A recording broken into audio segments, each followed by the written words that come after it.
నమః శివాయ. ఓం నమో నారాయణాయ. నరదృష్టి కర్మ నివారణ, సంచిత కర్మ, ప్రారబ్ధ కర్మ, ఆగమిక కర్మ నివారణ, సకల దోష దగ్ధ తులాభార కాళభైరవాయ నమో నమః. ప్రథమం శైలపుత్రి, ద్వితీయం బ్రహ్మచారిణి, తృతీయం చంద్రఘంటిక, కూష్మాండేతి చతుర్థం, పంచమం స్కందమాతేషు, షష్టమం కాత్యాయని చ, సప్తమం కాళరాత్రి, అష్టమం మహాగౌరీ, నవమం సిద్ధిరాత్రి. శ్రీ రాజరాజేశ్వరీ దేవ్యై నమోస్తుతే. హరి ఓం. మా ఛానల్కి స్వాగతం. చూస్తున్న వీక్షకులకు, ప్రేక్షకులకు, ప్రియ కాళభైరవ భగవద్బంధులకి స్వాగతం పలుకుతూ, మమ్మల్ని ఎంతగానో ఆదరిస్తూ ఉండబడినటువంటి ప్రియ సోదరా సోదరీమణులకు స్వాగతం పలుకుతూ, అందరికీ ముందస్తుగా విజయదశమి పండగ శుభాకాంక్షలు. అమ్మవారి యొక్క ఆశీస్సులు ఉంటే మనకు అన్నీ ఉన్నట్లే కనుక అమ్మను స్మరిద్దాం, అమ్మను ధ్యానిద్దాం. ప్రకృతితో మమేకమైనటువంటి అమ్మవారిని శాకాంబరి స్వరూపంలో పూజ చేసుకుందాం. జీవనాన్ని అద్భుతమైన ఆనందకరమైన జీవితానికి స్వాగతం పలుకుదాం. 1వ తారీఖు 10వ నెల 2024 నుండి 15/10/2024 వరకు పుట్టినటువంటి వారందరికీ కూడా ముందస్తుగా జన్మదిన శుభాకాంక్షలు. గతంలో వివాహం చేసుకున్న వారికి వివాహ వార్షికోత్సవ శుభాకాంక్షలు. ద్వాదశ రాశుల్లో గ్రహ గమనాల్ని ఒకసారి వీక్షింపచేద్దాం. వృషభ రాశిలో దేవగురు బృహస్పతి సంచార స్థితి, విశేషంగా మిథున రాశిలో కుజ భగవానుడు సంచార స్థితి, కన్యరాశిలో రవి బుధ కేతు సంచార స్థితి. 3 గ్రహాలు కలిపి బుధాదిత్య రాజయోగం చేత కన్యరాశిలో సంచార స్థితి. తులారాశిలో శుక్ర భగవానుడు స్వక్షేత్ర సంచార స్థితి. కుంభరాశిలో శని భగవానుడు స్వక్షేత్ర తిరోగమన సంచార స్థితి. మీనరాశిలో రాహు సంచార స్థితితో ద్వాదశ రాశుల్లో గ్రహ గమనాలు ఈ విధంగా ఉన్నాయి.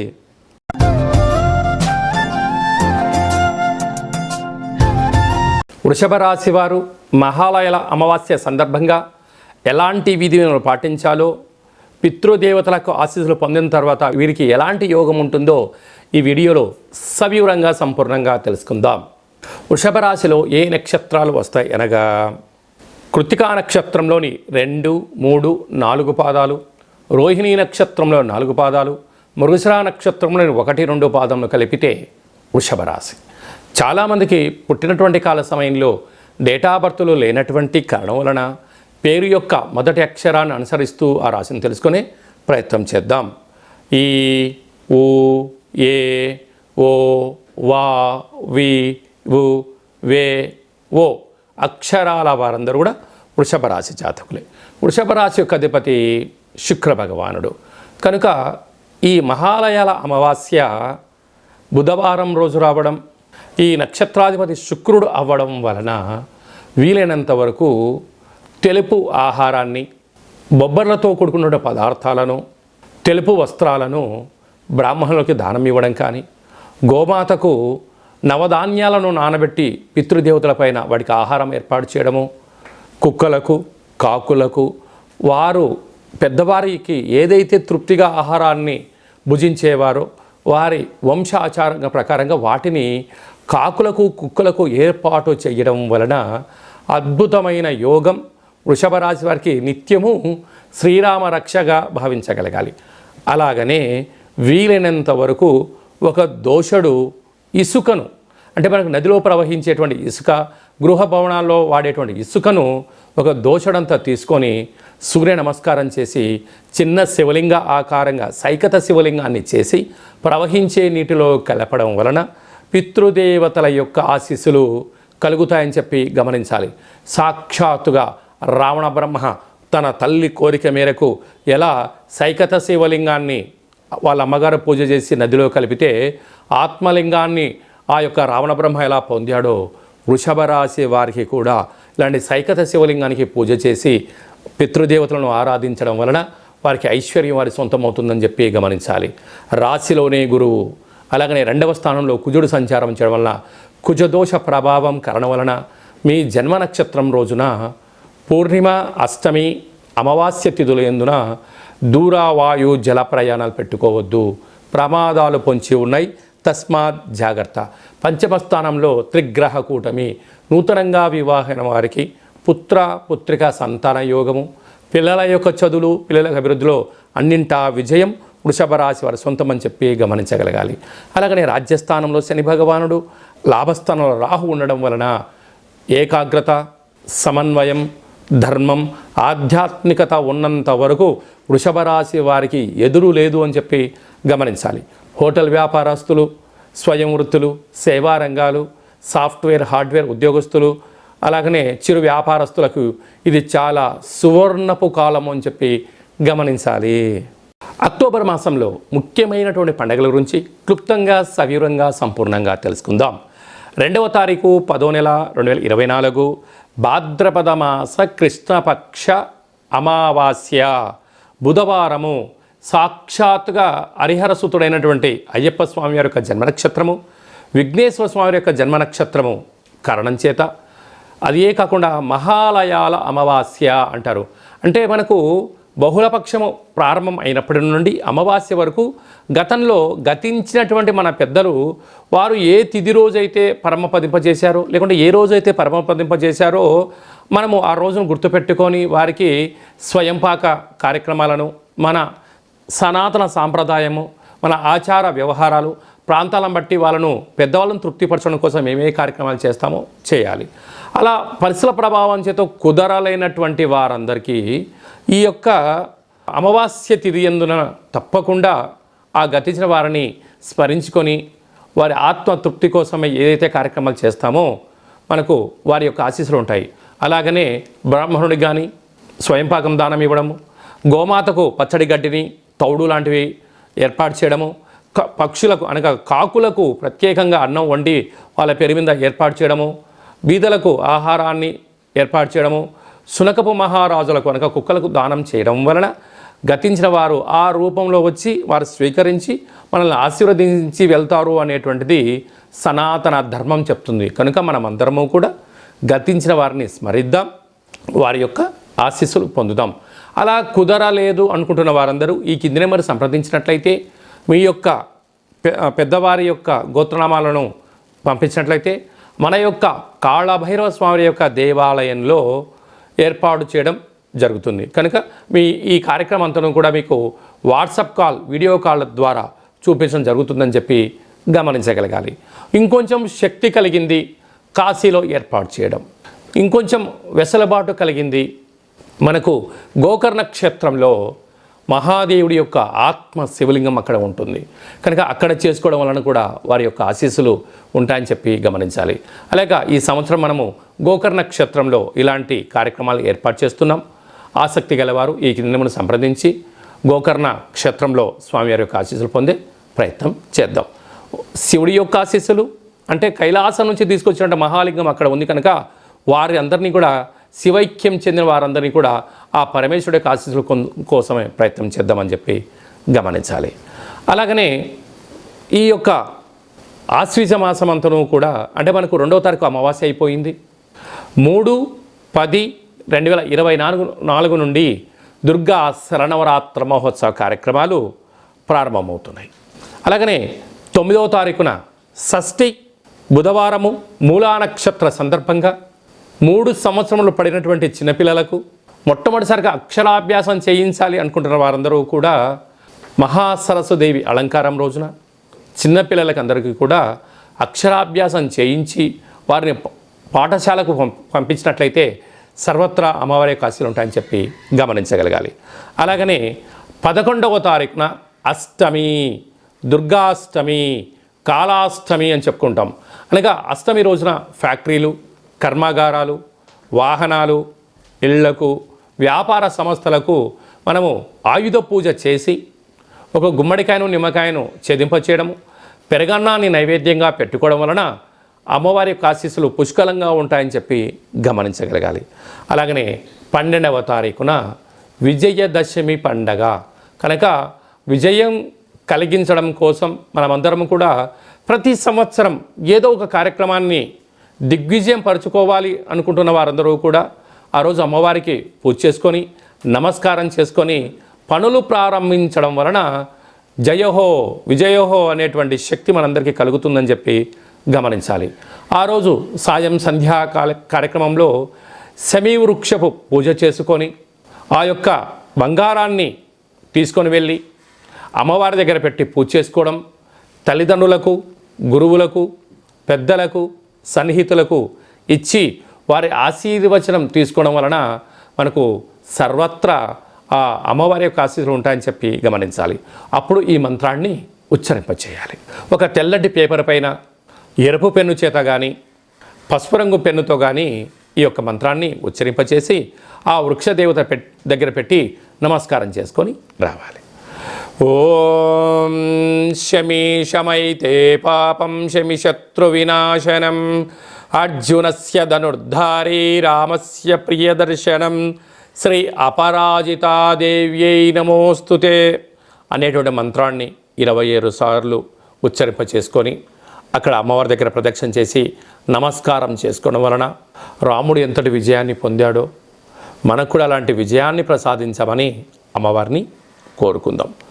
కనుక ఈ అక్టోబర్ మాసంలో అమ్మవారి యొక్క ఆశీస్సుల కోసం కనీసం ఈ 9 శరన్నవరాత్రుల రోజుల ఆవాసం ఉండడం, భగవంతుడు అమ్మవారి యొక్క సేవలో ఉండడం, లలిత సహస్రనామ పారాయణ వినడం, ఏది మంత్రాన్నైనా ఒక మంత్రాన్ని సాధన చేయడం వలన మనకు అద్భుతమైనటువంటి ఆయుర్శక్తి కలుగుతుందని చెప్పి గమనించాలి.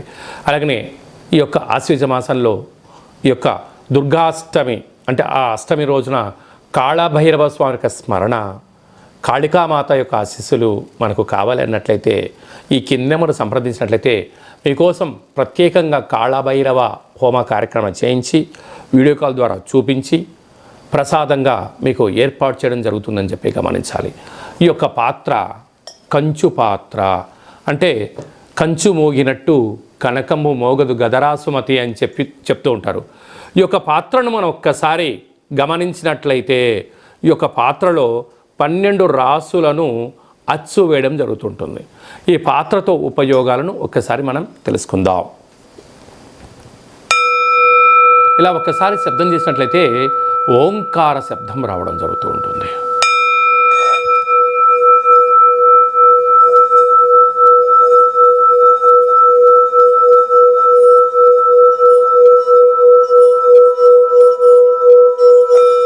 ఈ ఓంకార శబ్ద ధ్వరితాన్ని మనం ఇంట్లో ఏర్పాటు చేసుకోవడం వలన మనిషి శరీరంలో ఉండబడినటువంటి షట్చక్రాలు వికసింప చేసుకోవడం, గృహంలో ఉండబడినటువంటి జ్యేష్ఠాదేవి బయటికి వెళ్ళిపోవడం, గ్రామంలో దేశంలో సంచరించేటువంటి మహాలక్ష్మీదేవి అమ్మవారు గళ్ళు గళ్ళుమంటూ మన ఇంటికి రావడం, ఇంట్లో లక్ష్మీదేవి స్థిర నివాసంగా ఉండడం, నరదృష్టి, శత్రు ప్రభావాలు, ఆర్థిక ఇబ్బందులు తొలగిపోతాయని చెప్పి గమనించాలి.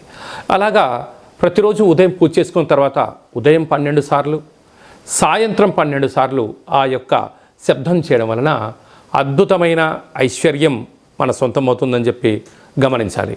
అలాగనే ఈ అక్షయ పాత్రతో పాటు కాళభైరవ స్వామి యొక్క పిరమిడు, డాలరు, కంకణము మీకోసం ప్రత్యేకంగా కాళభైరవ హోమ కార్యక్రమాన్ని ఏర్పాటు చేయించడం, ఒక కాళభైరవ సౌభాగ్యం ముడుపును కట్టడం, కూష్మాండ దీపాన్ని ఏర్పాటు చేయడం, ఇదంతా కూడా వీడియో కాల్ ద్వారా మీకు ప్రత్యక్ష ప్రసారం చూపించడం జరుగుతుందని చెప్పి గమనించాలి. అలాగనే 27 రకాల వస్తువులతో దిష్టి తీయించడం కూడా జరుగుతుందని చెప్పి గమనించాలి. అలాగా ఈ యొక్క అక్షయ పాత్రను ఎవరైతే సొంతం చేసుకుంటారో 12 నెలలు ఒక్కొక్క నెలలో ఒక్కొక్క రకమైన కాళభైరవ స్వామివారు ఉంటారు. కనుక ఆ కాళభైరవ స్వామివారి యొక్క పూజా కార్యక్రమం చేయించినప్పుడు మీ గోత్రనామాలు కూడా చెప్పడం జరుగుతుందని చెప్పి గమనించాలి. ఆసక్తి గలవారు ఈ కింది నెంబర్ని సంప్రదించి అక్షయ పాత్రను సొంతం చేసుకోగలరు. కాళభైరవ హిమాలయ సముద్రపు సైంధవలవన దీపం అంటే ఉప్పులందు సైంధవలవనం ఉప్పు వేరయ్య అని చెప్తారు. మనము ఏదైనా ఉప్పు లేకపోతే రుచులు రావు కూరలు, అందుకే అప్పు చేసైనా ఉప్పు కొనమంటారు. కానీ అది ఎలాంటి ఉప్పు కొనాలి? సైంధవలవనం అంటే హిమాలయాల ప్రాంతాలలో మినిమం ఒక 100 నుంచి 125 సంవత్సరాలు పడుతుంది ఈ యొక్క ఉప్పు తయారవ్వడానికి. ఆయుర్వేదంలో ఈ ఉప్పు రారాజు అంటే ఈ యొక్క ఉప్పును ఏర్పాటు చేసుకోవడం వలన మనం ఇంట్లో ఏదైనా కూరలు కానీ కూరగాయలు కానీ ఆహార ఉత్పత్తులు తయారు చేసేటప్పుడు ఈ యొక్క సైంధవ లవణాన్ని వేసుకోవడం వలన సంపూర్ణమైనటువంటి ఆయురారోగ్యాలు ప్రసాదిస్తాయి అని చెప్పి మనకు వేదాలు, ఆయుర్వేదము, చరక సంహిత లాంటి మనకు పుస్తకాలు తెలియజేస్తున్నాయి. ఇక్కడ మనకు కనిపిస్తున్నటువంటి ఈ ఉప్పు దీపాన్ని ఇంట్లో పెట్టుకోవడం వలన ఎలాంటి ఉపయోగాలు సవివరంగా సంపూర్ణంగా తెలుసుకుందాం. చుట్టూ 30 మీటర్లు అంటే ఎత్తులోకి భూమిలోకి left right east west north south అంటే 8 వైపులా ఈశాన్య, తూర్పు, ఆగ్నేయ, దక్షిణ, నైరుతి, పశ్చిమ, వాయువ్య, ఉత్తర దిగ్భాగము పైకి కిందికి చుట్టూ 30 మీటర్ల వరకు ఈ యొక్క పొగ ద్వారా ఈ ఉప్పు కరిగిపోతూ మనకు ప్రశాంతమైన వాతావరణాన్ని కలిగిస్తుంటుంది. అంటే ఇంట్లోకి రాగానే, అంటే బయట ఎన్నో పనుల చేత ఎన్నో రకాలుగా ఇంట్లోకి రాగానే ఈ యొక్క ఉప్పు దీపం యొక్క గాలిని సోకడం వలన ముందు మనకు మనశ్శాంతి కలుగుతుంది. అలాగే మీ వ్యక్తిగత జాతకం తెలుసుకోవాలనుకుంటున్నారా?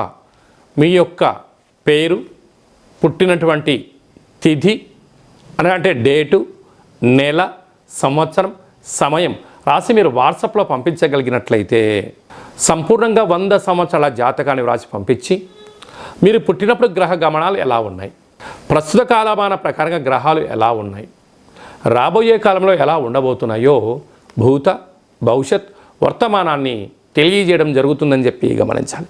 చాలామందికి పుట్టినటువంటి కాల సమయంలో డేటా బర్తులు లేనటువంటి వారికి పేరు యొక్క మొదటి అక్షరాన్ని అనుసరిస్తూ రాశిని తెలియచేస్తూ గ్రహ సంచార స్థితిని తెలియచేస్తూ భూత భవిష్యత్ వర్తమానాన్ని గవ్వళ ద్వారా అనగా రమణ శాస్త్రం ద్వారా కాళభైరవ ఉపాసన చేత మీకు తెలియజేయడం జరుగుతుంది.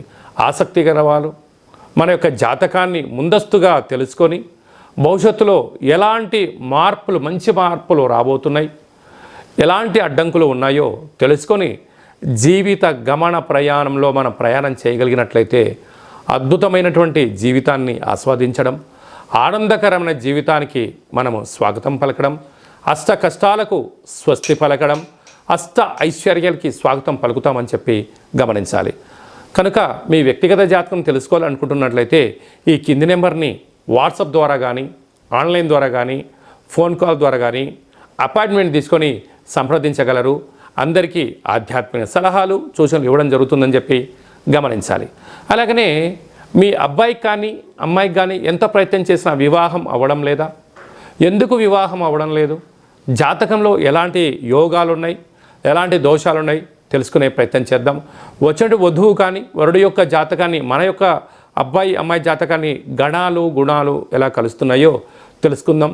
వివాహ తదనంతరం వీరి యొక్క వైవాహిక జీవితం సంతాన యోగము, గృహయోగము, వ్యాపార యోగము, సామ్రాజ్య పట్టాభిషేక యోగము అలాంటి ఎన్ని యోగాలు ఉన్నాయో కూడా ముందస్తుగా తెలుసుకునే ప్రయత్నం చేద్దాం. అలాగనే భార్యాభర్తలు తరచుగా గొడవ పడడం, ఎవరికి వారే యమునా తీరే అన్నట్టుగా ఉండడం, ఒకరు చెప్తే మరొకరు వినకపోవడం, పెద్ద మనుషులని పంచాయతీ విడివిడిగా ఉండడం, అలాగనే నిత్యము పోలీస్ స్టేషన్లు కోర్టు సమస్యలతో బాధపడుతున్నారా? మీరు ఒక్కసారి భార్యాభర్తల యొక్క జాతకాన్ని ఒక్కసారి పంపించినట్లయితే చిన్న చిన్న అడ్డంకులను తొలగించుకునే ప్రయత్నం చేసుకొని పార్వతీ పరమేశ్వరులు ఎలా కలిసి ఉంటున్నారో అలా కలిసి ఉండేటువంటి సలహాలు సూచనలు ఇవ్వడం జరుగుతుందని చెప్పి గమనించాలి. అందరికీ శుభం, జయం, లాభం జరగాలని కోరుకుంటూ ఆశీర్వచనం. ఓం శతమానం భవతి శతాయు పురుష సతేంద్రియ ఆయుష్యేవేంద్రియే ప్రతిష్టతి ధనం ధాన్యం బహుపుత్రలాభం శత సంవత్సరం దీర్ఘమాయు సర్వే జనా సుఖినో భవంతు లోకా సమస్తా సుఖినో భవంతు. సర్వం శరన్నవరాత్ర దేవత అర్పణమస్తు. హరి ఓం. ఈ వీడియో మీకు నచ్చినట్టయితే లైక్ చేయండి, షేర్ చేయండి, మా యొక్క ఛానల్ని సబ్స్క్రైబ్ చేసుకోండి. అందరికన్నా ముందుగా మీ వ్యక్తిగత జాతకం తెలుసుకోవాలనుకుంటున్నారా? అందరికన్నా ఆధ్యాత్మికమైన సలహాలు ముందస్తుగా మీరే వినాలనుకుంటున్నారా? అయితే పైన ఆల్ అనే బటన్ను తెలియచేయండి. అలాగనే గంట సింబల్ కూడా ప్రెస్ చేయండి. ఈ ఆధ్యాత్మిక భక్తి సమాచారాన్ని భగవద్బంధువులకు, మిత్రులకు, స్నేహితులకు మీరు ఎవరి క్షేమాన్ని కోరుకుంటున్నారో, లేకుంటే మీ క్షేమాన్ని ఎవరైతే కోరుకుంటున్నారో వారికి కూడా ఈ వీడియోను ఫార్వర్డ్ చేసి భగవంతుడి యొక్క ఆశీస్సులు పొందగలరు.